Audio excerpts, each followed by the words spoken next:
Cruzando as Conversas. Oferecimento Galeazzi Sul. Há 40 anos, a evolução dos metais.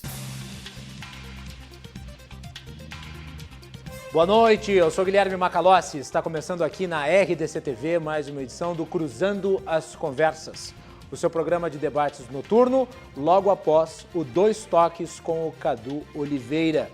Você fica por dentro das notícias do esporte e depois vem se informar sobre política e economia conosco. Através dos canais 24 e 524 na NET, você pode nos assistir no Rio Grande do Sul e pelas redes sociais em qualquer lugar do mundo. Estamos ao vivo no Facebook, no Instagram, no Twitter e no YouTube. Não deixe de participar, enviar a sua mensagem. Ela é muito importante, a interatividade faz parte da filosofia da RDC TV. Na edição de hoje do nosso programa, nós vamos falar sobre dois assuntos. Primeiro, que causa uma preocupação muito grande a todos os gaúchos, o processo de desindustrialização que acomete o nosso estado e que gera a diminuição das expectativas de crescimento, seja no curto, seja no médio, seja no longo prazo. Por que esse fenômeno se dá aqui, em particular, e quais são as possíveis soluções para os percalços causados por ele? E também sobre as novas NRs que estão sendo emitidas pelo governo e que têm também um impacto muito grande na economia e na vida do mundo empresarial. Para falar sobre estes assuntos e também sobre os assuntos do meio econômico, nós convidamos dois especialistas da área, o professor Giacomo Balbinotto, do Departamento de Economia da URGS, e também o Thomas Nunenkamp, que é diretor do Laboratório Saúde e da Fiergs. Muito bem. Antes de nós falarmos sobre as NRs e sobre a desindustrialização do Rio Grande do Sul, eu gostaria de enfatizar uma notícia, e eu gostaria do comentário de ambos, porque são desta área, que foi a decisão do Copom, que é o comitê do Banco Central que controla a taxa Selic, de diminuí-la para 6% ao ano. Ela estava estagnada em 6,5% já havia 16 meses e agora ela foi reduzida para 6%, que, se não me engano, é o menor índice desde o início da metragem oficial, desde o início da política de metas inflacionárias. E também é o menor índice em mais de 30 anos da taxa Selic. A taxa Selic já chegou a 40%. Ali no período do Fernando Henrique Cardoso. Tem dois aspectos relativos a isso que impactam diretamente nas pessoas. O primeiro é que o lado positivo da diminuição da taxa Selic é o estímulo à economia em geral, ao comércio. O lado negativo é a questão da poupança, que está indexada à Selic, principalmente a variação 51, que foi criada no governo Dilma Rousseff. Antes de nós entrarmos, então, no assunto relativo à desindustrialização, eu gostaria que vocês dois avaliassem aí a política cambial do governo Bolsonaro, conduzida pelo Paulo Guedes, e que reduziu, então, a taxa Selic para o menor patamar da sua história. Giacomo, começo por ti. Boa noite. Não mexeu na taxa cambial, na taxa de juros. Taxa de juros, perdão. Né? Taxa de juros. Exatamente. Taxa de juros. Essa é uma medida, eu acho que adequada nesse momento, porque a economia realmente se encontra estagnada, com uma baixa taxa de crescimento econômico, um desemprego que deu sinais de recuperação, mas não consistentes, né? Tu tem todos os indicadores da Selic, também do relatório Focus, né, que a inflação se encontra estabilizada e com a recessão que a gente está ocorrendo, assim, com enorme capacidade ociosa, não há pressões inflacionárias que tentem, né, fazer o Banco Central, por exemplo, ele ser precavido, aumentar a taxa de juros para controlar a inflação. Então, ela é uma medida do ponto de vista econômico, né, para estimular os investimentos na economia, retomada na economia, que ela se encontra ainda bastante tênue, né? Um crescimento hoje que a gente viu do PIB do Rio Grande do Sul não deve ser, foi divulgado hoje, eu acho que vai ser menos de 1%, e a estimativa, se ocorrer alguma coisa boa, assim, vai ser em torno de 1%, né? Ou menos até do crescimento do PIB no Brasil. Então, esse ponto é um ponto positivo que vai estimular, né, o crescimento aí, de novos negócios, talvez novos investimentos. Já, né? Só para pegar aqui a informação que tu traz relativa ao PIB do Rio Grande do Sul, Foi feita a divulgação hoje oficial dos números, a variação foi positiva de 0,9, só para ser preciso. Então. Exatamente. Do primeiro trimestre. No primeiro trimestre. Então, talvez um sinal de retomada, mas também talvez é muito ligado aí, principalmente, né, nesse período lá, os dados da Fiergs talvez estejam mais precisos, né, também com relação à entre-safra que tem no primeiro trimestre, né, colheitas ali, então questão da safra da uva, tu tem todo o agronegócio, então no Rio Grande do Sul ele foge um pouquinho do padrão brasileiro pela especificidade que tu tem a economia gaúcha. Mas voltando à questão da taxa Selic, então talvez um movimento, né, que a gente pode chamar assim, pontual de política monetária de estimular a economia, né? E com as medidas que estão sendo tomadas, por exemplo, né, com a reforma trabalhista, a reforma da Previdência, então, né? Também, por tu falasse da reforma trabalhista, o número de desempregados caiu, né? Em relação ao último trimestre foi 0,9%. Né? Está em torno de 12%, né? A taxa de desemprego no Brasil medida pela PNAD. A outra questão também que se coloca, né, então, dessa reforma, talvez de estimular a economia aí, num próximo, né? As medidas de liberdade econômica também, que tentam assim, destravar a economia. Então, a economia ainda, né, os empresários que estão esperando para ver o que acontece na melhoria do ambiente econômico, né, com segurança jurídica, com desburocratização, enfim. Mas ainda é um movimento bastante incipiente. O ponto, talvez, que a gente possa colocar, digamos, quando cai a taxa de juros, tem um ponto positivo. Talvez estimule a economia do ponto de vista interno, mas também, né, ela reduz a atração de investimentos internos. Como que a taxa de juros está baixa, o que a gente pode esperar? Pode esperar, talvez, uma saída de capitais que se encontravam no Brasil buscando taxas de juros mais elevadas em outros países ou com mais segurança. Com a saída, né, talvez o que a gente possa esperar, talvez um pequeno aumento, né, na taxa de câmbio. Né? A curiosidade aqui é que a taxa de juros brasileira caiu no mesmo momento em que a taxa de juros dos Estados Unidos caiu. A Federal Reserve também cortou a taxa básica. Então, mas é um movimento que possa ser colocado ou inventa o que pode acontecer nos Estados Unidos, na Europa, enfim, esses capitais voláteis possam sair do Brasil aqui buscando uma remuneração mais elevada. Mas acho que é uma medida assim, adequada nesse momento, né? Não foi uma queda abrupta, não, uma queda para ver como que a economia reage, né? E ela faz, acho que, parte desse contexto, né, de tentar estimular a economia no curto prazo, uma com a redução da taxa de juros, a outra com a liberação, né, de um valor relativamente pequeno, mas, enfim, em termos agregados, relevante, do Fundo de Garantia por Tempo de Serviço. Ou seja, né, estão sendo tomadas, né, pelo Ministério da Economia medidas tanto do ponto de vista de curto prazo, né, como liberação do Fundo de Garantia para estimular o consumo, a taxa de juros a mesma coisa, né? E medidas num ponto mais institucional que se refere a destravar a economia brasileira. Desburocratizar, agora destravar. Tem a iminência da votação da MP da Liberdade Econômica. Exatamente, da Liberdade Econômica. No Rio Grande do Sul está sendo gestada alguma coisa nesse sentido, da reforma tributária, da reforma da Previdência. Enfim, né, o Brasil está começando a fazer reformas que deveria ter feito já há mais de 20 anos, né, e o resultado é a estagnação que a gente tem na nossa produtividade aqui, que não cresce jamais há 30 anos. Thomas, tu que está por dentro aí do mundo dos industriais, já que trabalha ali na Fiergs como diretor, esses dias foi divulgado um outro dado da economia que é importante. Pelo segundo mês, a expectativa dos empresários elevou as suas expectativas positivas. Mas a produção industrial caiu. Como é que tu examina isso diante do corte na taxa de juros? Afeta de alguma maneira? Como é que fica?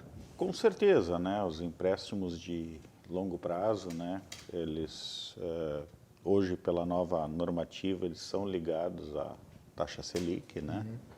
A própria TJLP acaba também sendo reduzida muitas vezes, né? Então facilita e barateia vamos dizer, investimentos de longo prazo, né?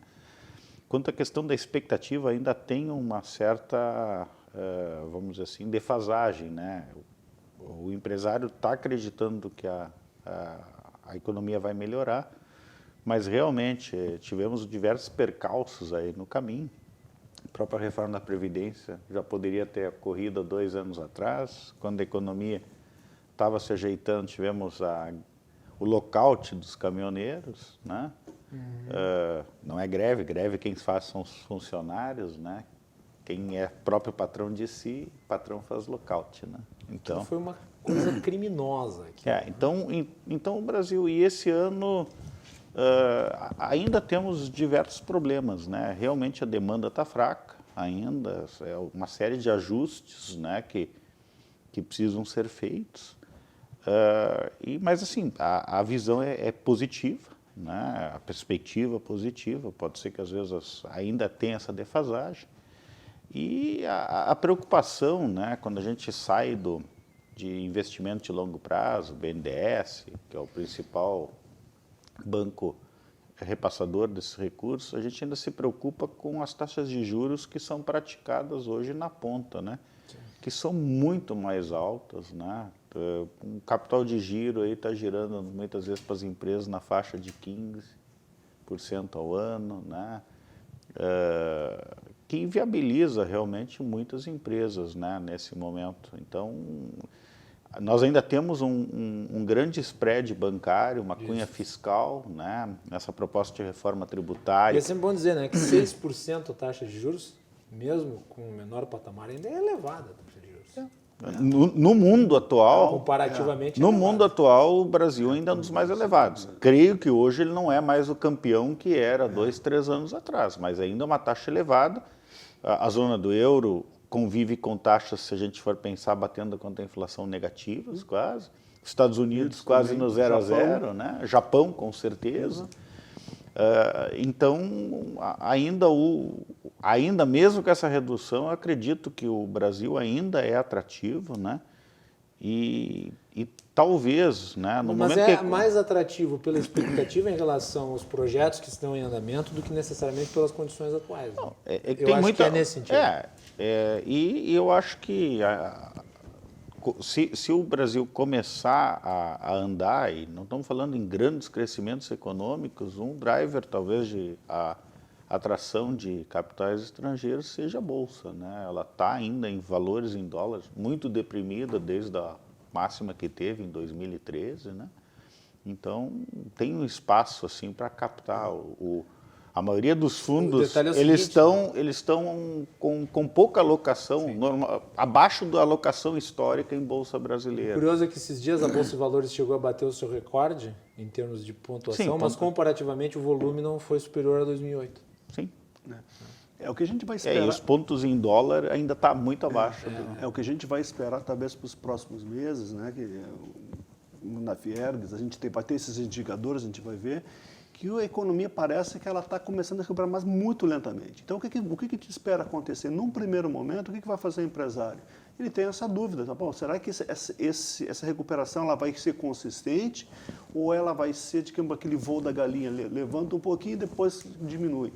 E para fazer investimentos de longo prazo, ele tem que pensar realmente não em 2, 3 anos, mas em 10, 15 anos, eventualmente, é difícil para pensar recuperar. Nesse mas é necessário. Tempo no Brasil, né? 15 anos mas, é uma coisa absurda. Nesse momento, o que a gente vai fazer? O que a gente vai pegar no mercado de trabalho, por exemplo? A gente vai ver um aumento das horas extras, um aumento das horas trabalhadas na indústria, né?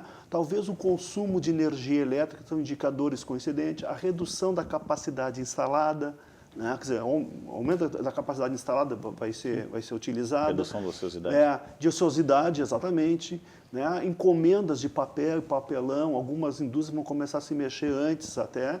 Então, assim, a partir desse momento, realmente para a economia ela está consistente e aí sim os investimentos vão ser importantes. E essa queda na taxa de juros ela vai ser importante para viabilizar investimentos de longo prazo que são necessários para a modernização da indústria, para viabilizar novas firmas, novos investimentos. Isso vai ser fundamental. E 0,5% Ajuda bastante? Ajuda, se a gente for pensar, digamos que isso vai impactar muito depois na dívida pública também, que ela é enorme, né? Então, na realidade, na hora que diminui aqui, o custo da dívida, né, vai diminuir e o déficit em pouco vai ajudar. Isso é uma coisa que as esquerdas omitem no debate sobre a questão relativa ao pagamento, que eles vivem usando aquele gráfico da pizza, né? Eles usam o gráfico da pizza e falam, isso aqui é um valor que o Estado usa para pagar juros da dívida.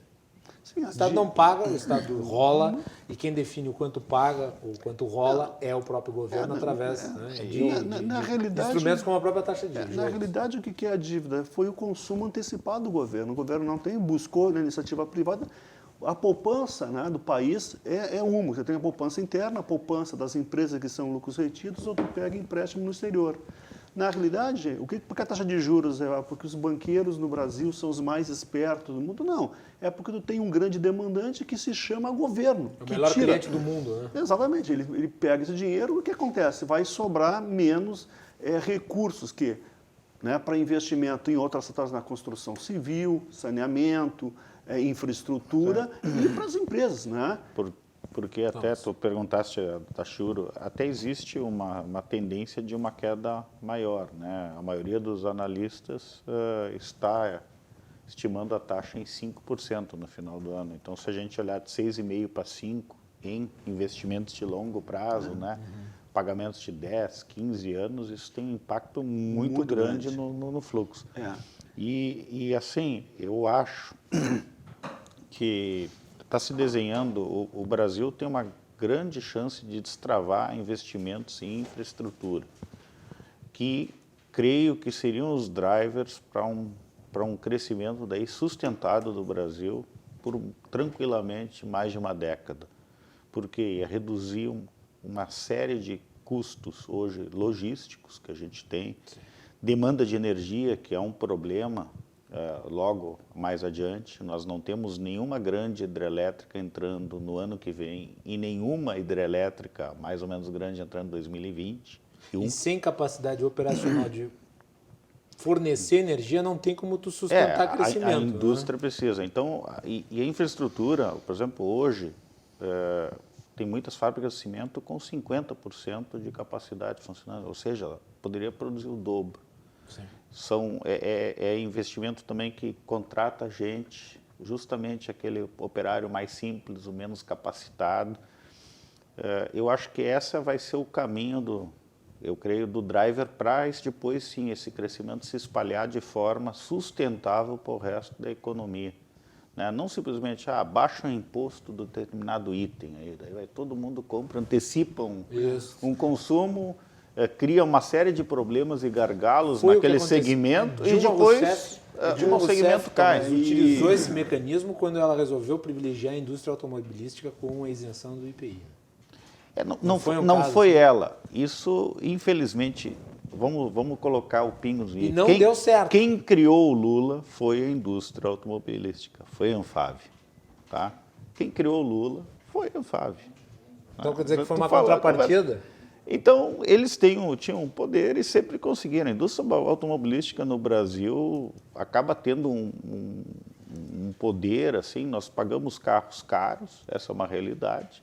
Tem uma proteção absurda que não existe para os outros setores. Isso. Máquinas e equipamentos, normalmente, a imposto de importação gira na faixa de 14%, para carro é acima de 30%. Né? Então, existe realmente a proteção que a indústria brasileira tem, normalmente, não é tão alta. Mas esse setor é extremamente protegido, com uma baixa eficiência, né? Nós temos, comparando com o México, o dobro de funcionários para produzir um mesmo carro. Sim. Quer dizer, são uma série de coisas assim que se criou. Eu gostaria de retomar também, eu acho que essa retomada do investimento em infraestrutura vai ser fundamental, mas também... Aliás, o ministro Tarcísio tem feito um trabalho extraordinário de fazer um amplo trabalho de visão sobre os problemas, os gargalos que existem de infraestrutura pelo país inteiro. Eu vi uma entrevista que ele deu na Globo News ontem. Realmente muito lógico, muito sintético nas informações, muito capacitado na resolução dos problemas que que se apresentam. E o ponto também que acho que vai se destravar e assim a retomada vai se dar num ritmo muito mais rápido do que a gente está esperando, talvez, é o quadro institucional que vai se desenhando, ou seja, tu vai ter não mais o governo, mas tu vai ter muitas PPPs, né, que estão sendo desenhadas, então, para a construção de estradas, aeroportos, portos. Então, tu vai ter a eficiência do setor privado fazendo isso, simplesmente. Aí, sim, o que tu precisa? Tu precisa ter agências reguladoras, tu precisa ter insegurança jurídica, porque são investimentos específicos, né? A gente não pega esse copo e leva para casa, não. É um investimento. Esse investidor, o que ele quer? Ele quer taxa de retorno, ele quer principalmente segurança jurídica, que é algo que a gente não tem ainda no Brasil, né? Que a gente vê o caso aqui do nosso aeroporto, né? Mas exemplos no Brasil abundam aí nesse sentido. Então, na hora que se tiver isso, quer dizer, nós precisamos estradas, portos, aeroportos regionais, enfim, estradas de melhor qualidade, outra infraestrutura que realmente assim, possa dar certo, né? Mas exige também uma infraestrutura regulatória, digamos, não regulatória, de criar empecilhos, mas sim realmente de fazer com que aquilo que está estabelecido no contrato seja cumprido. E as empresas que trabalham no exterior, por exemplo, várias outras aí, o que elas fazem? Elas cumprem com contratos. Porque se elas não cumprirem um contrato aqui no Brasil, como está colocado, elas vão perder contrato em vários outros lugares do mundo. Então, a última coisa que não quer uma firma é não cumprir contrato. Né? Agora, o que a gente precisa? Precisa uma estrutura regulatória, que o pedágio é esse, ele vai ser cobrado com isso, ele vai ser reajustado. As normas não vão ser modificadas ao bel prazer de quem estiver no governo.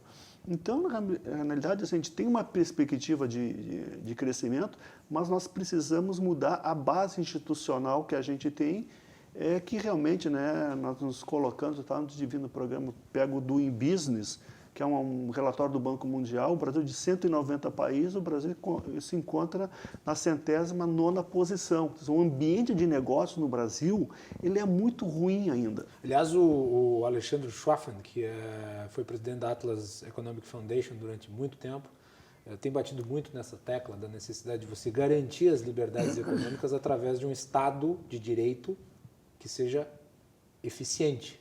Exatamente. No sentido de promover a regulação positiva. Exatamente. Não tem nada disso. Isso tem, nada disso. Tem um Estado extremamente inchado na parte burocrática e completamente inefetivo na parte da regulação, por assim dizer, positiva. Um economista italiano, né, que estuda, né, dá aulas na Universidade de Chicago, chamado Luigi Zingales, né, que ele fala assim, que tem um livro chamado Salvando o Capitalismo dos Capitalistas. Né? E, na realidade, é o seguinte, o que a gente tem que ter? A gente tem que ter um Estado forte, realmente, mas assim, é um Estado pró-market e não pró-business. Ou seja, que tenha regras claras que qualquer empresário, qualquer indivíduo possa concorrer dentro das regras. E não políticas pró-business, como que foram feitas dos campeões nacionais, ou da indústria automobilística, por exemplo. Eu não vou favorecer esse fulano, beltrano, ciclano, ou esse setor aqui. Eu vou favorecer o mercado. O empresário, onde que ele vislumbrar possibilidades de crescimento, de negócios, de obter um lucro, ele vai investir. Mas para isso que ele precisa, regras claras, segurança jurídica, não esqueletos de reforma trabalhista, de outros empecilhos, que ele não tenha condições de saber se ele vai ter lucro ou não. Porque ali adiante possa vir alguma multa, alguma questão, né, que possa ser colocada. E essa é muitas vezes as causas que as coisas custam mais no Brasil. A gente estava falando justamente do spread financeiro. Se tu tem mais segurança, tu aumenta a tua margem para poder fazer frente, porque se ele não tiver esse cuidado, mais adiante ele pode quebrar. Exatamente. Essa ideia é muito assim, será que o empresário brasileiro é o mais capitalista, o mais escorchante? Né? Não, na realidade, assim, por que ele cobra a taxa de juros? Uma taxa de lucro mais alta? Tem que colocar um spread mais elevado. Porque ele é mau? Não. É porque as condições na qual ele opera, no caso do Brasil, levam a fazer essas condições, senão ele não vai sobreviver. Sim. Ou seja, o que acontece? Tu tem risco e retorno. Na hora de que o risco é muito elevado, os custos de transação são elevados, ele vai colocar um preço. Na hora que reduzir, o que quer o empresário? A última coisa que ele quer é preço alto. Na realidade, o que ele quer? Ele quer um preço adequado para gerar uma margem de lucro normal. Em muitos casos, eu acho que falta concorrência, né? No setor bancário, isso é dito, aí existe houve uma concentração nos últimos anos, né? Não consideras que a concentração do setor bancário se deve, em boa medida, à iniciativa positiva do Proerd lá no início do governo Fernando Henrique? Talvez não só isso. Eu acho que teve muitos players que realmente, talvez por esse ambiente hostil do Brasil, resolveram sair, né? Tem bancos grandes dos Estados Unidos, Citibank é o que saiu do Brasil, para se dizer. Não conseguiu se solidificar aqui. Ele optou por sair. Então, muitas vezes, o modo operantes para ele do Brasil é muito diferente da matriz e isso, para ele, é difícil, né? O pessoal tem uma filosofia de trabalho, tem uma...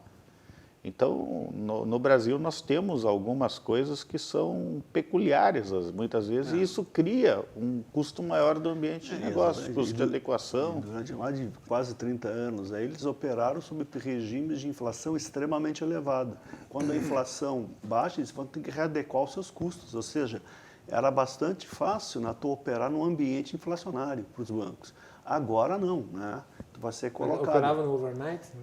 Não, overnight, tu tinha uma série de colocações que tu deixava um real ali, outro no outro dia seguinte. As pessoas hoje, boa parte do nosso público é composta por jovens que não viveram um período inflacionário, dentre os quais eu. Eu peguei o fim do período inflacionário, eu era muito pequenininho. Quando veio o Plano Real, em 94, tinha 7, 8 anos no máximo. E as pessoas não fazem ideia. Não tem ideia. Era 80%, era 80% ao mês, chegou a 80%. Então, simplesmente, né, a gente explica por que os carrinhos de supermercado eram tão grandes. Porque as pessoas iam lá e faziam seus ranchos. Né? Uma hora que se vendeu freezer, geladeiras grandes, freezer grandes, porque se tu deixava para comprar alguma coisa, aquele churrasco que tu queria fazer no final do mês, na realidade, em vez de ter 3 quilos de picanha, tu tinha meio quilo, tu comprava meio quilo. Uma asinha de frango. Exatamente, em vez de comprar um frango, tu comprava uma coxa. Muito bem. Vamos falar um pouco sobre o processo de desindustrialização, que eu acho que é um dos fenômenos mais preocupantes que acontecem aqui no Brasil. Nós estamos há muito tempo no processo de desindustrialização e o Rio Grande do Sul tem sido afetado de uma maneira muito incisiva por isso. Nós vemos indústrias saindo de Porto Alegre, saindo da região sul, saindo do nosso estado e pouca coisa surgindo. Por que esse fenômeno se dá com tamanha força e o que dá para se fazer para inverter essa lógica? Vamos lá, começa por ti agora. O processo de desindustrialização, ele vamos dizer, eu não enxergo talvez que o Rio Grande do Sul esteja muito pior do que o resto do Brasil, se a gente for olhar os números, né? Claro que tem alguns exemplos mais impactantes de algumas empresas que transferiram boa parte das suas atividades para outros estados, né? Isso tem, né? O Rio Grande do Sul, berço de muitas indústrias, marcas conhecidas, mas é um processo nacional que aconteceu a partir do Plano Cruzado também, né? Naquele momento a indústria começou a perder por questão de uma política lá de âncora cambial, né? Houve uma concorrência grande de produtos importados, né? Que tinha a função de baixar o custo, né? Se baixou o câmbio e com isso conseguiu se manter a inflação baixa. Mas certos setores não estavam preparados para fazer essa mudança tão drástica, né? Uma coisa brusca? Uma coisa brusca, né? Porque eles tinham que... muitas vezes é que a gente diz, a indústria ela concorre, e naquela época já com todo mundo, né? O Brasil era extremamente fechado. Mas ainda é. Mas naquela época era muito mais, e as empresas eram muito verticalizadas até, né? Por uma questão até de... Então houve toda uma mudança, assim, muito brusca, né? Muitos setores na área metal-mecânica sofreram muito, né? E aqui no Rio Grande do Sul também não foi diferente. No Rio Grande do Sul, nós temos alguns pontos que, vamos dizer, são piores em relação ao resto do Brasil. Primeiro, a questão do custo logístico, né? O Brasil tem um custo logístico, se não me falha a minha memória, na faixa de... O que é custo logístico para o nosso público? Na realidade, assim, a parcela do PIB que tu gasta em logística. Né?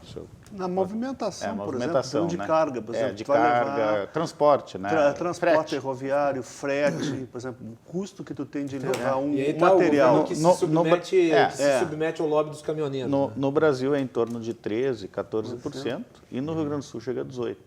Né? O Rio Grande do Sul tem um custo mais alto, por exemplo, uma indústria metal-mecânica ela tem que trazer o aço da região sudeste, transformar e muitas vezes mandar os produtos de volta. Né? E a gente sabe que esse custo é alto. O custo, daí não se insere também um custo geográfico? Sim, esse é custo logístico, né? O custo do frete também é a distância, esse custo pela distância, né?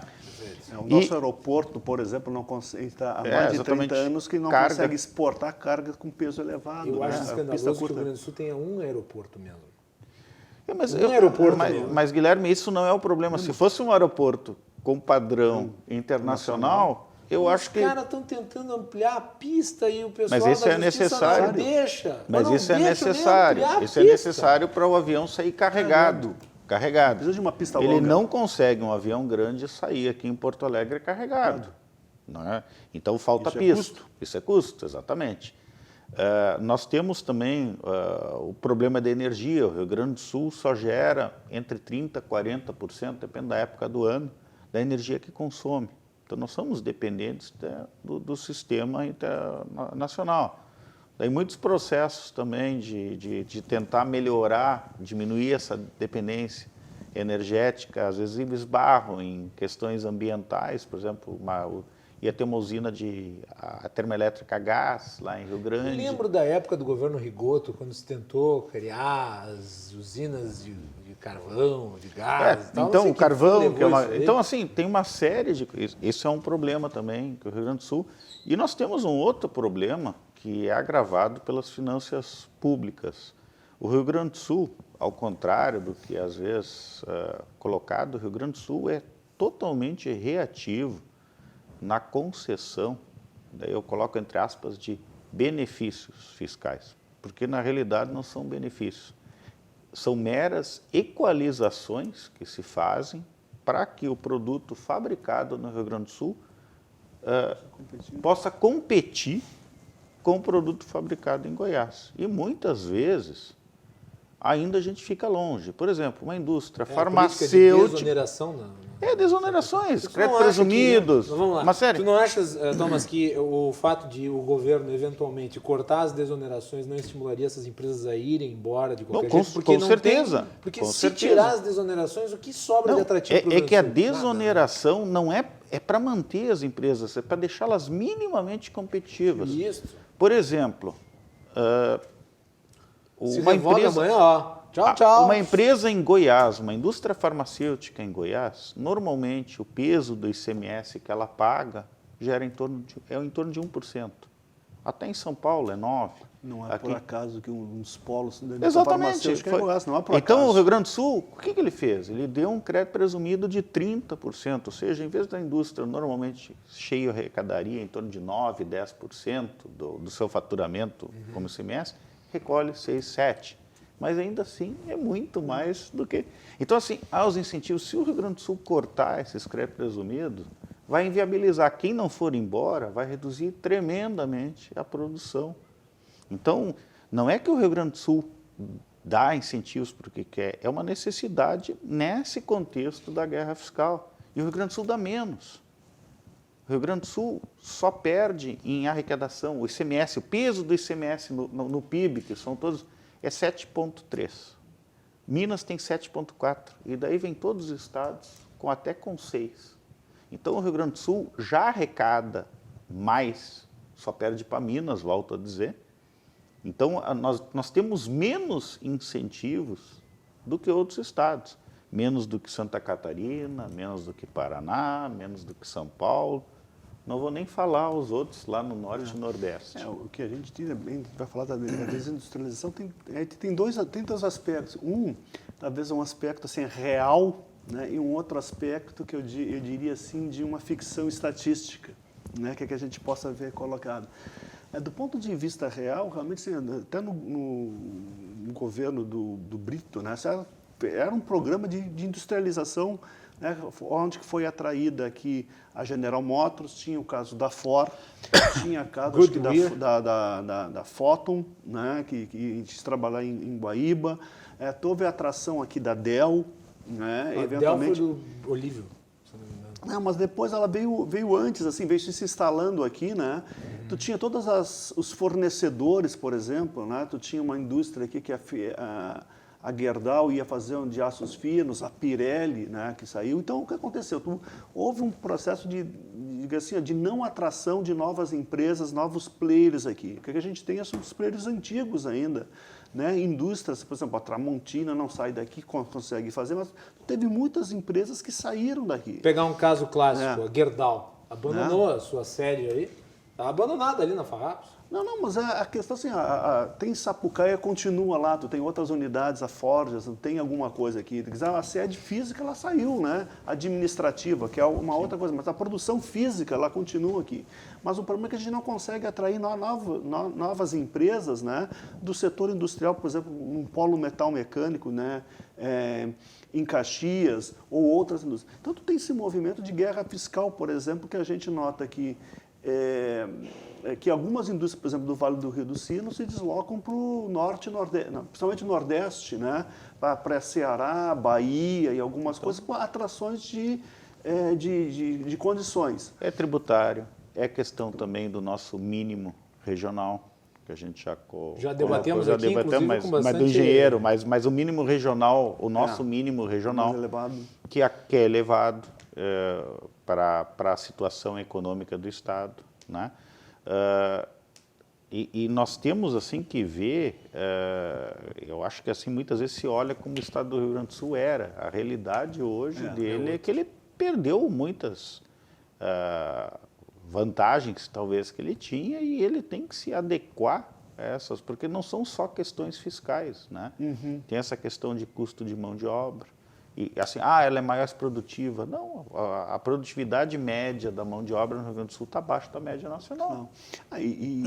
Tem esses aspectos assim, reais da economia real, né, que os industriais podem ter colocado, mas também tu tem um ponto de vista estatístico assim, que a gente possa ver como é que tu vai medir essa desindustrialização. Uma é pela participação do emprego ou do valor adicionado, né, que tu vai medir isso no PIB, a participação na indústria de reduzir no PIB. Mas o que acontece? Tu tem alguma questão aqui que muitas atividades que antes eram, isso aqui era o IBGE medir isso aqui como setor industrial, elas passam a ser terceirizadas. Então, algumas questões, por exemplo, agora assim, eu tinha lá... A indústria era mais verticalizada. Era verticalizada. Então, na realidade, agora, o que é setor industrial? Eu terceirizei, digamos, o setor comercial, o setor de logística, ou seja, isso que antes era computado dentro da indústria, ele não é mais no setor industrial, né? Passa a ser setor de serviços. Então, digamos, não é uma ficção...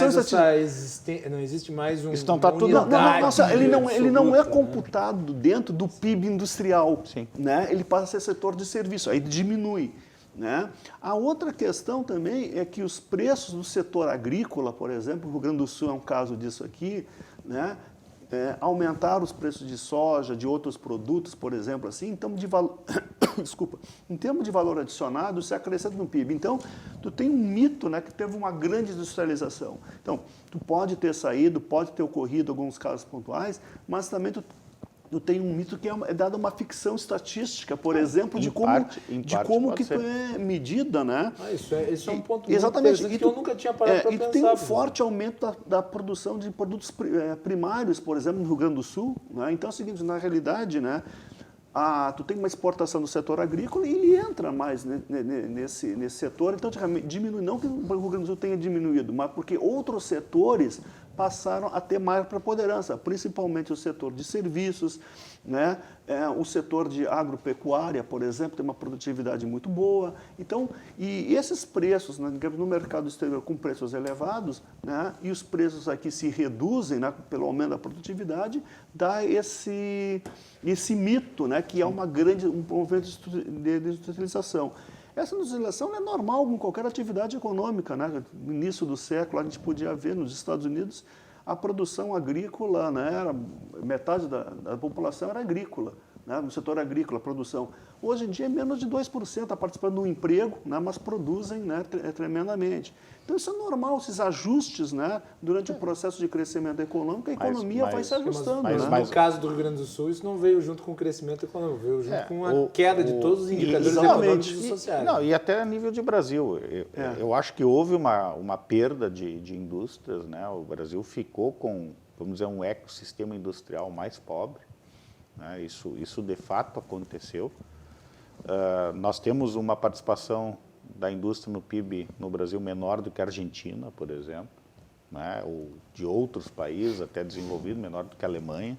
Sim. Então a gente realmente perdeu, né? E aqui no Rio Grande do Sul a gente ainda tem mais lista de problemas. Nós temos uma área ambiental, vou dizer, mais rígida, às vezes até mais xiita, que também é problema. Nós temos uma área de nosso tribunal aqui da Justiça do Trabalho, também conhecido no Brasil também. Pela sua filosofia protetiva? Mais protetiva, né? O exemplo, assim, que a maioria das grandes empresas de São Paulo na área de farmacêutica tem o mesmo número de reclamatórias no Rio Grande do Sul com uma força de venda 1/3, 1/4 da de São Paulo. Sim. Então, assim, isso tudo vai afastando, né? São todas pequenas pedras no caminho de um setor industrial mais pujante. O ambiente, né, que a gente estava falando. Negócios. O ambiente no Rio Grande do Sul é muito hostil à indústria, né? E a gente, eu acho que tem sim uma parte da questão estatística, mas o Rio Grande do Sul realmente ele é hostil ao empreendedor industrial. E eu acho que isso é uma das coisas... Acho que dá para dizer que o Rio Grande do Sul se tornou hostil a todos os tipos de empreendedores, né? Mas a indústria parece que... Eu estava aqui falando com o André Casagrande, primo do nosso querido amigo Diego Casagrande, e ele relatava a complexidade de se implementar uma cultura de startups no Rio Grande do Sul. Empresas, né, do século XXI. E mesmo elas enfrentam as dificuldades que se impõem aqui no nosso... E muitas vezes as empresas começam aqui e vão embora. E por N questões, né? Então, eu creio assim que eu acho que o Rio Grande do Sul tem que pensar, e o Brasil também, né? Muitas vezes se falam, o agronegócio. O agronegócio é, nem matemática se diz, condição necessária, porém não suficiente, né? E o agronegócio tem sido, durante muito tempo, o balizador dos melhores resultados. Isso não é bem a verdade. 67% da balança comercial é produto industrializado ainda hoje na exportação, né? Bom saber. O agro é importante, eu não estou, parece assim, ele é importante. Só que um estudo que a área econômica da Fiergs fez... Mas e quando se refere à balança comercial? Na balança comercial. Na balança 67% da exportação do Brasil são produtos industrializados, semi-industrializados. Mas então, é bom saber isso. O que a gente tem que ver é o seguinte, existem países que são viáveis exportando somente commodity. Austrália, Nova Zelândia, o Chile aqui mais perto. Mas nenhum deles tem uma população do Brasil. Se nós pegarmos a exportação do Brasil em commodities e dividir pela população, nós temos um valor de $500 por habitante anual. Chile, 3 mil. Austrália, 5.500. Nova Zelândia, 6 mil. O único país que tem uma população parecida e tem um número também alto, Rússia, $1.400. O que eu quero dizer com isso é o seguinte, não é viável a gente ter só o agronegócio. Com esse, a gente não vai conseguir desenvolver o país. É condição necessária, é importante ter segurança alimentar e tudo, com certeza. Mas isso eu digo assim, quem conhece um pouco de história, insistir num modelo de commodities só para o Brasil como desenvolvimento é condenar o país ao plano Morgenthau da Segunda Guerra que queriam fazer com a Alemanha, de desindustrializar totalmente. Ou seja, tu vai ter uma camada rica e uma grande camada pobre. Nós precisamos de indústria e a indústria puxa o serviços e tu tem realmente uma economia desenvolvida. E o próprio serviço, eventualmente, também nós acelera irmos pro intervalo. a própria indústria, a própria agricultura, por exemplo, o agronegócios, hoje em dia está extremamente interligado. Talvez essa divisão até hoje está caindo, né? Está caindo, exatamente. Hoje em dia, né, o que é agronegócio, o que é indústria, digamos, tu tem serviços hoje em dia de robótica, por exemplo. Né? Quer dizer, o componente tecnológico que tu tem ontem em dia dentro de uma fábrica era inimaginável que tu tinha 30, 40 anos atrás. Muito bem, Beto, vamos para o nosso intervalo? Vamos lá, então intervalo e nós voltamos na sequência aqui com o Giacomo Balbinotto, Tomás Nunencamp, falando sobre economia, desindustrialização no Rio Grande do Sul. Depois nós vamos falar um pouco sobre as NRs. Já retornamos.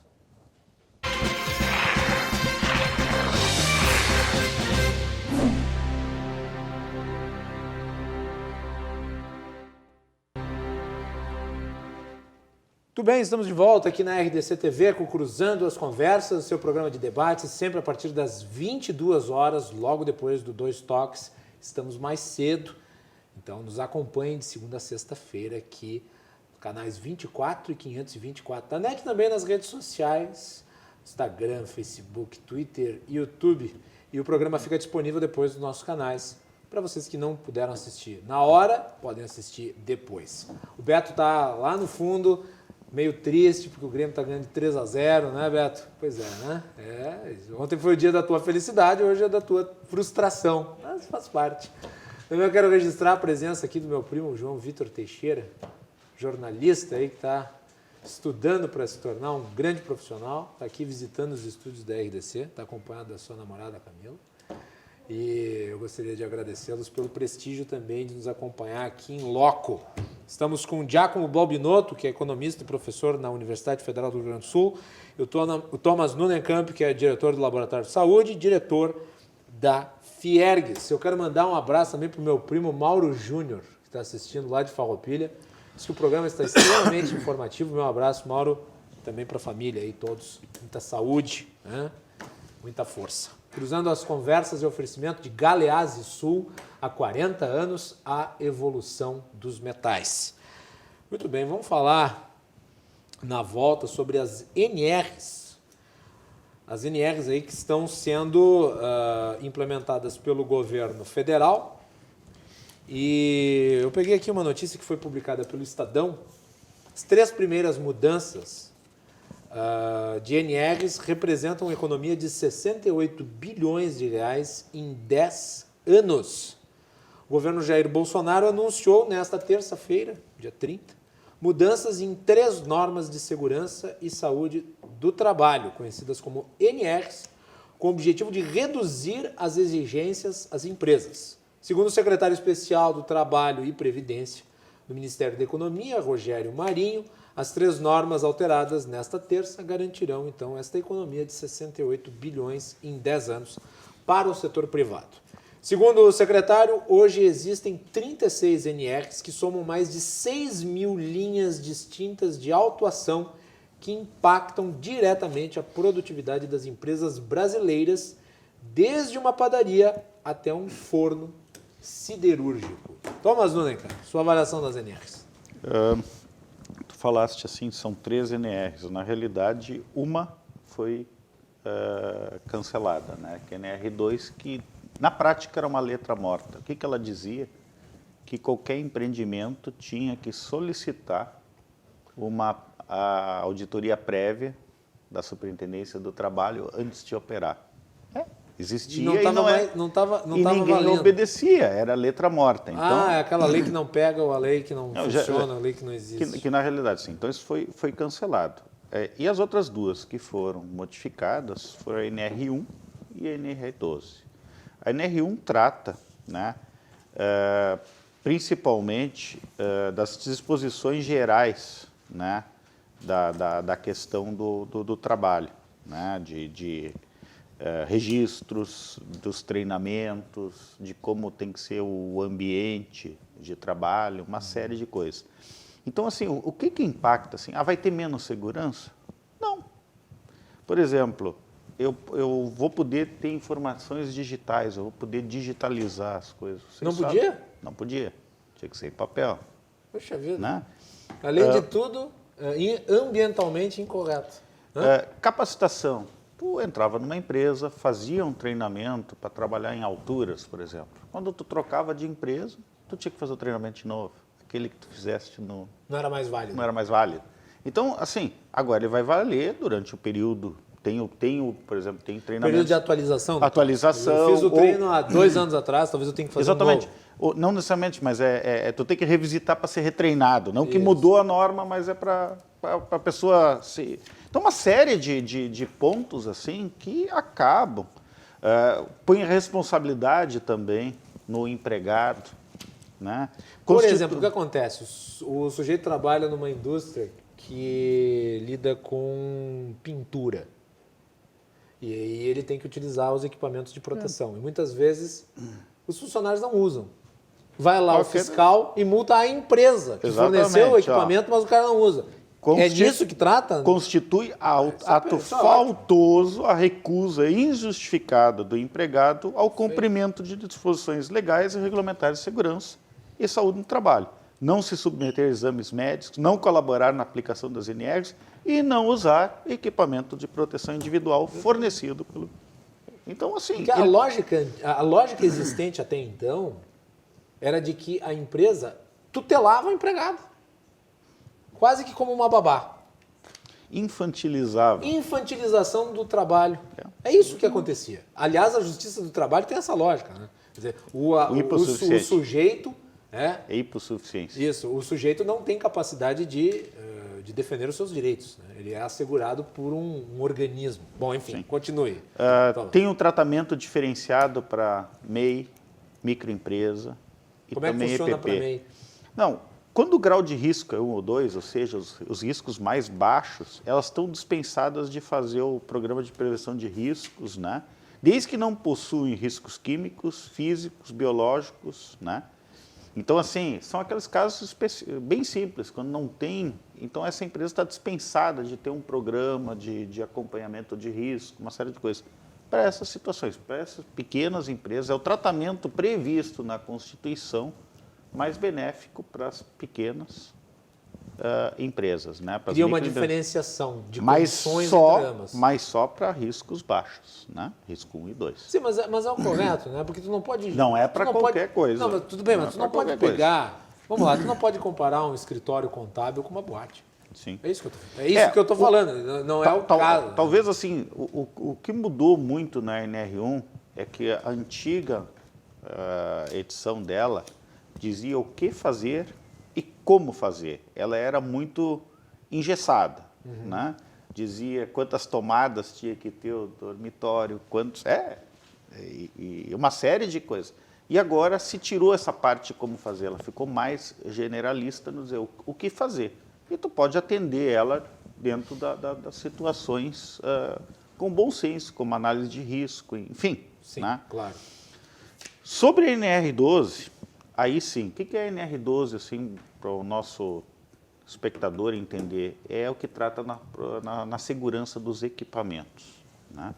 Isso deu um grande celeuma uns anos atrás, porque ela foi modificada e máquinas que vinham dos Estados Unidos, do Japão, da comunidade europeia, não estavam de acordo com a NR12. Elas estavam de acordo com as normas de segurança dos Estados Unidos, da União Europeia, do Japão, que são rigorosas, mas aqui elas não estavam de acordo.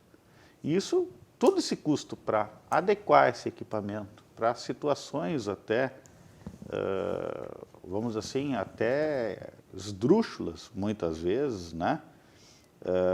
Porque muitas vezes o que acontecia, né? Eu até coloquei assim, mas a situação que o trabalhador, se ele quisesse matar, ele não vai conseguir. Isso sabe que é muito difícil. Então nós não poderíamos ter facas em casa, né? Porque se alguém quer se matar, vai pegar a faca.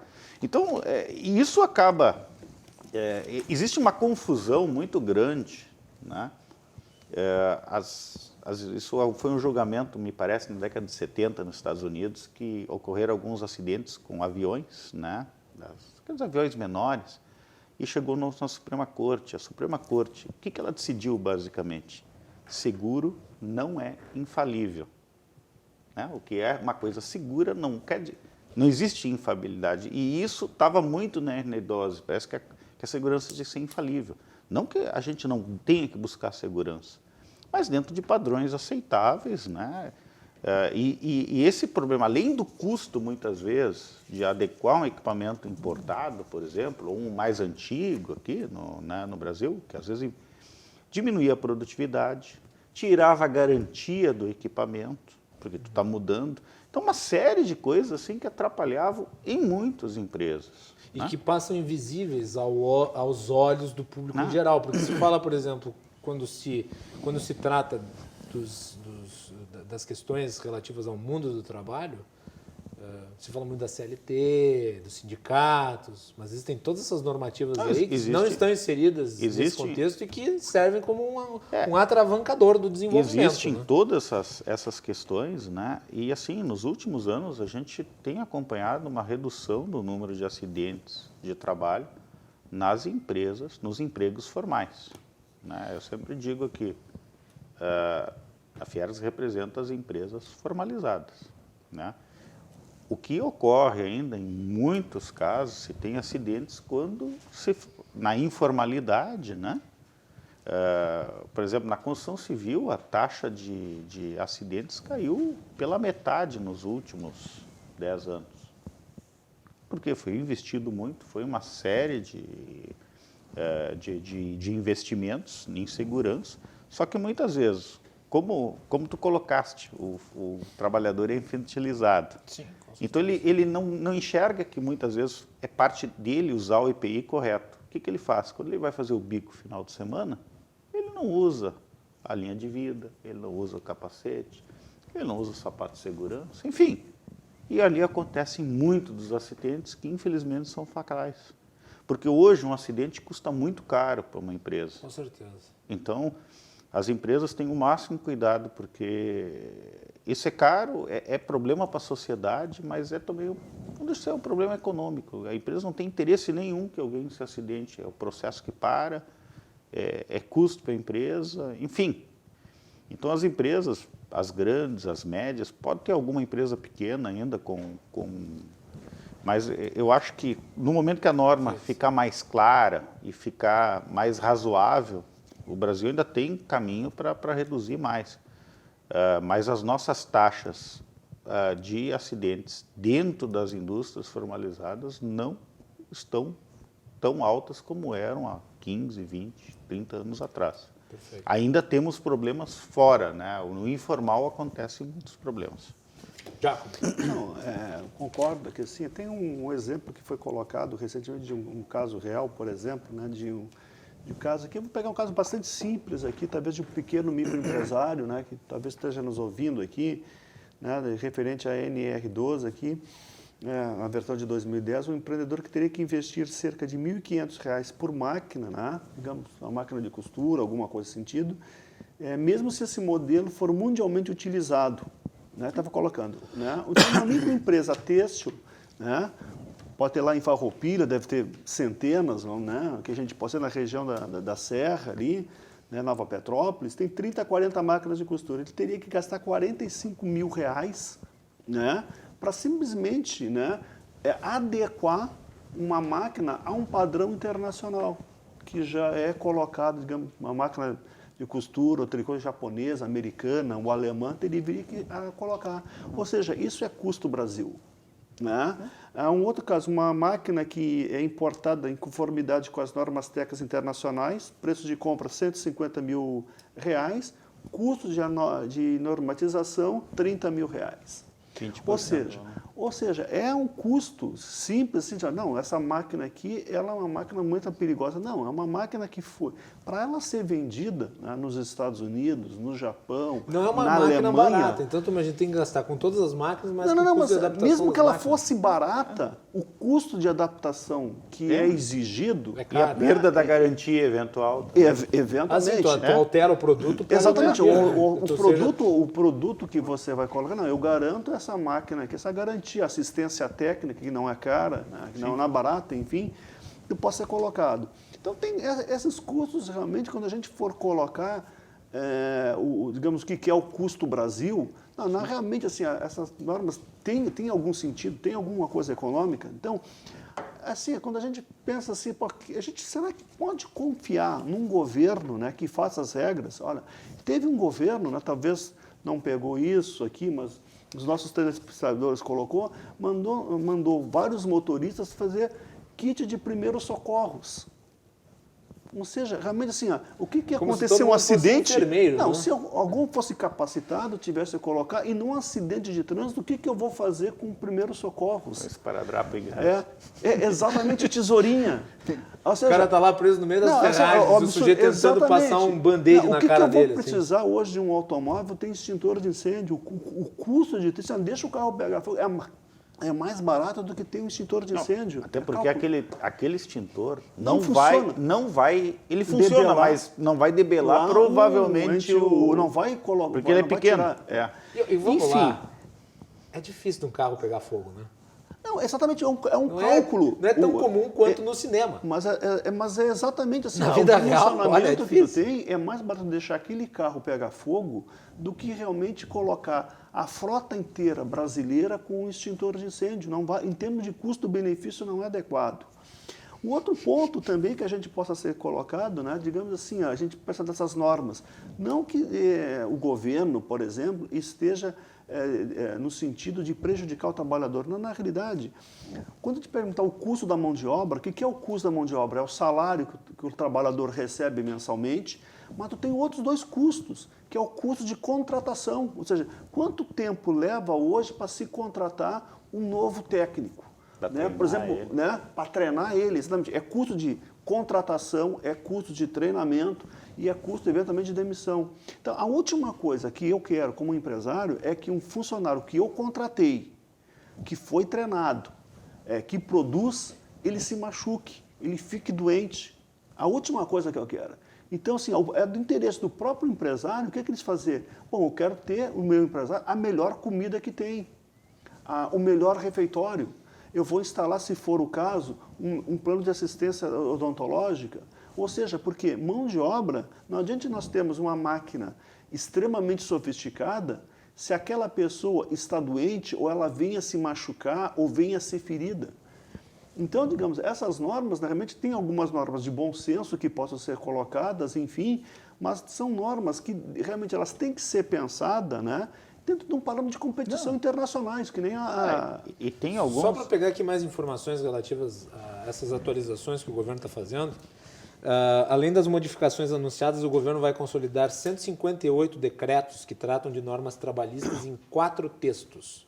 O primeiro reunirá 19 dispositivos que já existem sobre os direitos trabalhistas. O segundo decreto abarcará 51 textos atuais sobre as profissões regulamentadas e seus respectivos conselhos profissionais. O terceiro decreto tratará dos colegiados e comissões trabalhistas. E o quarto decreto consolidará os 79 dispositivos que tratam de convenções internacionais do trabalho ratificadas pelo Brasil. A próxima etapa do governo será consolidar 600 portarias sobre questão trabalhista em 10 tetos. Posteriormente, o governo deverá consolidar ainda instruções normativas, notas técnicas e manuais. E outras normas e outras NRs mas também estão em discussão. É um conjunto de regulações que... É que o que acontece, assim, nós mesmo temos... com essa coisas, ideia do governo de organizar as coisas, Nós temos coisas, ainda tínhamos coisas vigentes da década de 40, da década de 50. Então, assim, realmente está se fazendo uma consolidação, está se fazendo uma limpa e uma flexibilização, não é? E no caso, que tem coisas assim, por exemplo, existia conflito entre a NR12 e a NR10, que trata de segurança do trabalho e eletricidade, né? Então, tinha conflito entre as normas. Eu acho que aqui, não sei se alguém conhece, mas como é que funciona processos que são contínuos, que nem setor de vidro, siderúrgica. Tu tem um alto-forno e ele está funcionando. Não tem como eu parar ele. Se eu paro o alto-forno, eu posso jogar fora. Então, como é que eu vou fazer a manutenção se eu tenho que parar? Então, eram coisas incompatíveis até com o desconhecimento do processo técnico. Produtivo. Sabe por quê? Porque burocrata produzindo a lei não sabe como é que é a realidade de uma empresa. Essas questões... Essa é a verdade. O que tu gera? Tu gera assim, um ambiente que é extremamente burocrático, que gera ineficiência, tem que ter alguém para fiscalizar isso. O que estava colocando aqui, ele é desarticulado entre si, por exemplo, as normas não conversam, porque um é feito por um setor, o outro por outro, né? Realmente não conversa. E isso também, eventualmente, o que gera uma judicialização, ou seja, e tudo isso que a gente está falando, o que é? É custo. Então, quando a gente pergunta, por que os produtos no Brasil são tão caros? Não, aqui os nossos empresários aqui são muito mais exploradores, são muito mais gananciosos que os outros. Não, o empresário ele vai ser ganancioso, ele vai ter que buscar o máximo de lucro. Essa é a lógica do sistema. Mas por que no Brasil é tão diferente? Bom, vamos ver o que está acontecendo. Normas trabalhistas, judicialização, insegurança jurídica, falta de estrutura logística. Ou seja, o empresário brasileiro não é tão bom, né, ou melhor, ou mais ganancioso do que a média. Todos eles são. Né? Isso faz parte da lógica. Agora, por que o Brasil tem essas consequências? Por que ele é tão caro? Por que o Brasil não cresce? A gente está vendo aqui nessas coisas que são perversas. É o custo do Brasil. É esse ambiente de negócios, quer dizer, e que acaba, às vezes, gerando falta de concorrência, até, né? Vamos fazer intervalo? Nós vamos para o último break do programa de hoje. Nós estamos aqui com o Giacomo Balbinotto e o Tomás Nunenkamp falando sobre economia. Neste bloco discutimos sobre as NRs e voltamos na sequência.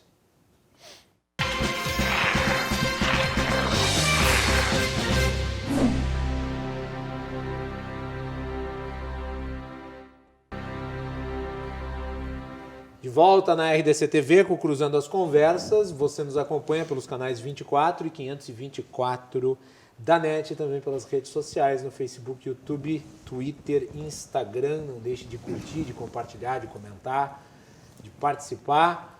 O programa fica disponível depois nos nossos canais para você que não conseguiu assistir ao vivo. Lembrando que o nosso programa é um oferecimento de Galeazzi Sul há 40 anos, a evolução dos metais. Estamos no programa de hoje falando sobre economia. Estamos com a participação do Giacomo Balbinotto, professor da URGS, Departamento de Economia da URGS, e o Thomas Nunenkamp, que é o diretor do Laboratório de Saúde e diretor também ali na Fiergs. Viu, Beto? 2 dos 3 gols do Grêmio foram do André Balada. Que coisa, né? Hã? Foi horrível, né? Então tá bem. Senhores, bloco final, então nós vamos aí fazer uma coisa um pouco mais dinâmica, mas eu acredito que tanto o problema da desindustrialização quanto dessas medidas que estão sendo tomadas dialogam, né? Porque isso tudo que nós falamos diz respeito ao mundo dos negócios. Ambiente, né? Ambiente de trabalho e, obviamente, que o conjunto de regulamentações que existiam promoviam o desincentivo à industrialização, à criação de novos negócios. Acham que com estas modificações nós temos aí isso somado à MP da Liberdade Econômica e talvez daqui a pouco uma reforma tributária, as condições necessárias para construir um ambiente sustentável para o país? Não, com certeza. Está se dando um caminho. O Brasil, né, mesmo que muitos não estejam vendo. Isso, os dados que a gente tem aí são dados concretos hoje em dia. Se a gente pegar os dados no Brasil, né, do Doing Business, trata do ambiente de negócio, do ambiente institucional, seja ele para obter uma licença, para obter energia, para cumprir um contrato. O Brasil, como eu falei, ele se encontra, né, entre 190 países na 109ª posição, né, atrás de países, né, como Namíbia, outros, assim, El Salvador. Ou seja, o ambiente de negócio no Brasil ele é extremamente hostil à colocação de negócio. Então, digamos, essas reformas que deveriam ter sido feitas já há bastante tempo, na reforma tributária, a reforma da Previdência... Sabe quando é que essas reformas deviam ter sido feitas? Lá em 2005, 2006, 2007, quando o Brasil tinha um crescimento de 7% na realidade, e tinha quase né, pleno emprego. A gente vai estar comemorando aqui, a gente pegou uma coisa que a gente, né, esse ano, eu estava falando com um colega meu, né, a gente vai fazer 30 anos da queda do Muro de Berlim. A nossa Constituição é de 88. Se nós fizéssemos a Constituição talvez 2 ou 3 anos depois da queda de Berlim, talvez a realidade seja outra. Ou seja, na realidade, né, o que a gente colocou? A gente colocou um conjunto de direitos dentro de um orçamento que não cabe. Né? E isso gerou esses problemas. Então, assim, nesses problemas que a gente conseguiu acabar realmente com o dragão da inflação. Mas, a partir disso, nós começamos num processo de privatização com o Fernando Henrique Cardoso, mas depois foi estancado. Né? Ou seja, cometemos uma série de equívocos e oportunidades. Se bem que não dá para falar que foi um processo de privatização. Né? Foram privatizações pontuais. Não, mas começou. Não, realmente, mas assim, mas se andou perto do que era antes, do que foi agora, né? Está colocado, ele foi estancado. Mas exatamente, né? Ou outras formas que surgiram, como as PPPs. Então, o ambiente de negócios, né? O Brasil, acho que, digamos, tem condições de crescer, mas realmente, assim, resolver os seus problemas macroeconômicos, ele está resolvido. Ele não tem problema de dívida externa, ele está com a inflação controlada, né? Ou seja, o ambiente macroeconômico está estável. De dívida interna por dívida externa. Não é necessário, não tem necessidade, né, de tomar esse empréstimo. Ou seja, tu tem condições de atratividade, tu tem um grande mercado, né, e com possibilidade de crescer, né, e crescimento, né, de atração de investimento. Né? Nós temos uma plataforma aqui na América Latina, temos uma África adiante, nós temos competitividade, digamos, um grande parceiro que tem uma demanda que é a China. Enfim, temos boas relações comerciais com praticamente todos os países. Enfim, o Brasil pode se desenvolver. Agora, para se desenvolver, que é necessário? Né? É necessário ter condições para fazer isso. Deixar o empresário, né, seja ele quem for, da onde que ele vislumbrar, né, que possa ser colocado. Né? A gente brinca assim, imagina se o Steve Jobs e o Bill Gates tivessem nascido no Irajá. Ele não estaria desenvolvendo. Né? Ou seja, qual é o ambiente que tem de negócios para a gente se desenvolver, para sendo criado? A gente não sabe o que vai vir aí na indústria farmacêutica, na indústria tecnológica, o robótica, a gente não sabe como é que vai ser esse mundo. Como que a gente não sabia quando eu era criança, eu não imaginava isso. Mas já como se a gente olhar a história também, né? Quantos imigrantes saíram no século XIX da Itália, da Alemanha, foram para os Estados Unidos e lá desenvolveram, né? Exatamente. O próprio Levis, né? O Levi Strauss, ele saiu ele pobre, teve que juntar dinheiro para pagar e lá ele criou alguma coisa. Talvez o ambiente naquela época na Alemanha, em 1800, era extremamente hostil. Ele era judeu ainda. E lá nos Estados Unidos ele conseguiu. Então, o nosso ambiente aqui ele é hostil. Ele é hostil, ele é caro e inseguro. Né? Então, isso que está se começando a mexer é o início. Tem muita coisa para fazer. Exatamente. Tem muita coisa para fazer. Agora, o que me surpreende é que tenha chegado a esse ponto. Mas aí o ponto, quer dizer, chegou a esse ponto, quer dizer, essa porta, né, que ela estava lá, que ela estava meio capenga, ela apodreceu tremendamente. Ou seja, o que a gente viu como que ela apodreceu? É porque o Brasil não está crescendo há 30 anos, a produtividade está estancada, o mundo está crescendo e o Brasil está estagnado. Ou seja, e daí não adianta, por exemplo, que nem a gente debateu aqui no programa, falar de mínimo regional. Mas como é que tu vai ter salário se tu não tem produtividade? Os pontos é que hoje em dia a gente não tem a quantidade de informação que nós tínhamos hoje. A nossa educação era boa. Não, pega os dados do PISA, a nossa posição, digamos, em 60 países, né, é a 59ª. Amanhã nós vamos falar sobre educação. Ou seja, a gente não consegue, nossos estudantes não conseguem fazer conta, não conseguem se expressar. Né? Ou seja, esse é um ponto. Voltando ao ponto específico do conjunto de normativas, né? Imagina sendo bem objetivo, porque nós estamos com 3 minutos de programa. Imagina, vem um empresário, vou me instalar aqui no Brasil. O que eu vou fazer? Eu vou trazer as melhores máquinas do Japão, dos Estados Unidos, seja da Alemanha, para produzir o que seja. Né? Produzir vinho, produzir tecidos, produzir calçados. Né?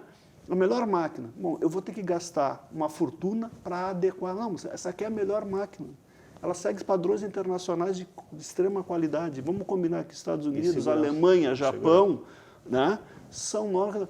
Quando ele chega aqui, será que eu vou me instalar aqui ou vou me instalar em qualquer outro lugar do mundo? Vou ali para o Paraguai, vou ali para o Chile, vou para a Argentina, vou para o Uruguai. Ele não vai se instalar aqui. Por quê? Porque ele não quer, que ele não vê mercado. Não, o custo dele é elevado. Quando não acontece, nós temos um colega na Fiergs que fez uma unidade no Nordeste também. montou máquinas modernas, ele teve uma dificuldade tremenda para as máquinas funcionar porque a energia oscilava muito e a máquina... Uma vez eu estava conversando com um amigo meu, veja só, um amigo meu de São Paulo, e nós estávamos conectados via Skype, conversando sobre trabalho e tal, e de repente ele sumiu, caiu. Aí ele voltou, era 1h da tarde, disse, não, é que dá pico, da queda, da balança de energia aqui no centro de São Paulo, e desliga tudo. Nós ficamos na escura aqui. Meu Deus, é o centro financeiro do país, é São Paulo e acontece isso lá. Então o que se pode esperar do resto? Né? Meus caros Giacomo e Thomas, eu gostaria de agradecer muito a presença de vocês aqui no programa. Foi muito elucidativa a edição de hoje do programa, principalmente na questão das NRs. E se eu puder esse fazer ponto só da desindustrialização, já vou as despedidas. Esse ponto da desindustrialização que o Giacomo traz, que eu nunca tinha pensado sobre esse aspecto. Então eu gostaria de agradecer a vocês e eu deixo brevemente para as considerações finais. Thomas, começa por ti. Eu na realidade, assim, gostaria de falar para todas as indústrias, assim, que tem alguma dúvida assim, em relação às normas, nessas questões, que procure o seu sindicato patronal. Perfeito. Que esse, por exemplo, que trata disso aqui, é o comunicado número 49 desse ano da Fiergs. Quer dizer, nós já tivemos uma média de 7 comunicados a cada mês. Então, assim, tem muita informação, buscar junto ao seu sindicato para justamente saber o que está acontecendo e como isso pode impactar positivamente no seu negócio. Obrigado, Thomas. Giacomo, obrigado. Bom, gostaria de agradecer novamente o convite aqui, aprender um pouquinho com o Thomas, é sempre gratificante, e deixar uma boa noite, principalmente aos torcedores gremistas, né, pela classificação aí. Então, uma boa noite a todos. Está protestando com você. É isso aí. Como eu sempre digo, né, secador vai dormir mais cedo. Boa noite e até mais.